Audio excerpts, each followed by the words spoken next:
Okay, this is PN junction diode apparatus.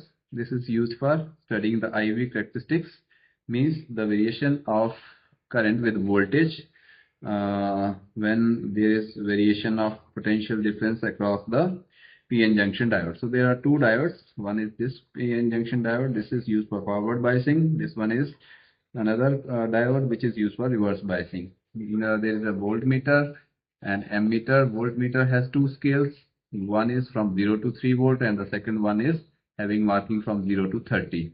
Upper one 3 up to from 0 to 3, the lower one from 0 to 30. Similarly, ammeter is also having two scales. One is from 0 to 10 milliampere and the lower one is having marking from 0 to 100 microampere. Remember this thing. Okay. So these are toggle switches for voltmeter and for current, this ammeter. These switches, when they are in up position toggled up, then the upper scale is to be read on voltmeter and ammeter. When they are toggled down, then the lower scale on voltmeter and ammeter is used, right?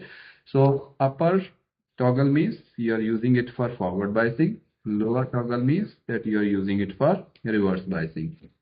Battery output is on left as well as the right side. There are two ports, that means the positive and negative terminals for one output, positive negative for second output from the battery.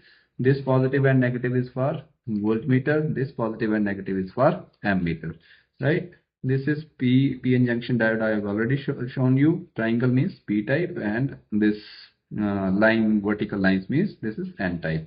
This is a rheostat for varying the voltage from 0 to 3 volt. This left side rheostat is used, and for varying voltage from 0 to 30 volt, that is used for reverse bias. Okay, so this is the whole apparatus. Now I'm going to make the connections.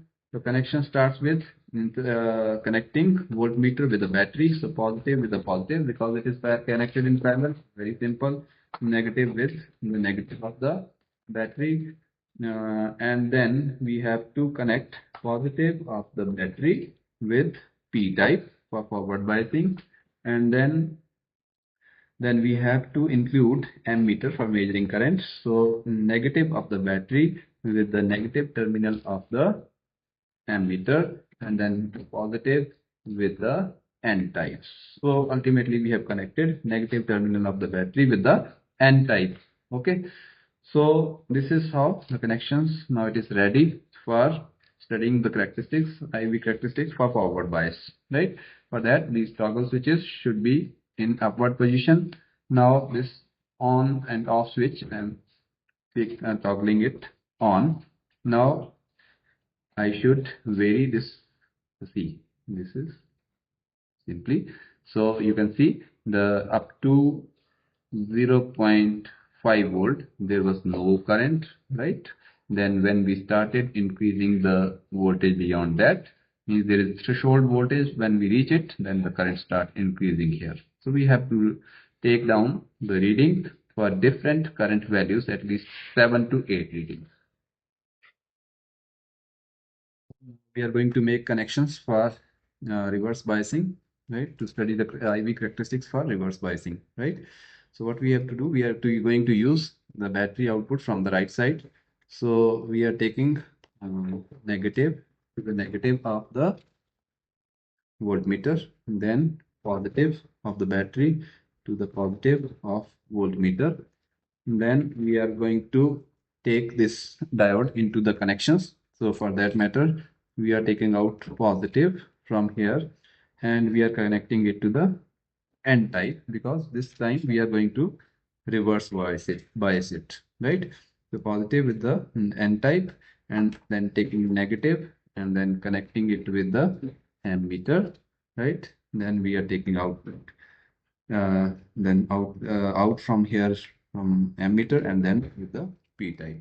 So this is now okay, connected.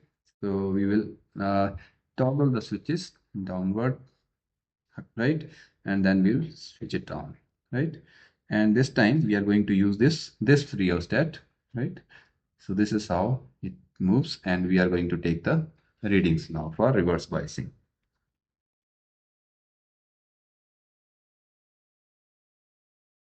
Okay, so these are the readings we have taken for forward bias, and forward bias this side and reverse bias this side. So this you can see.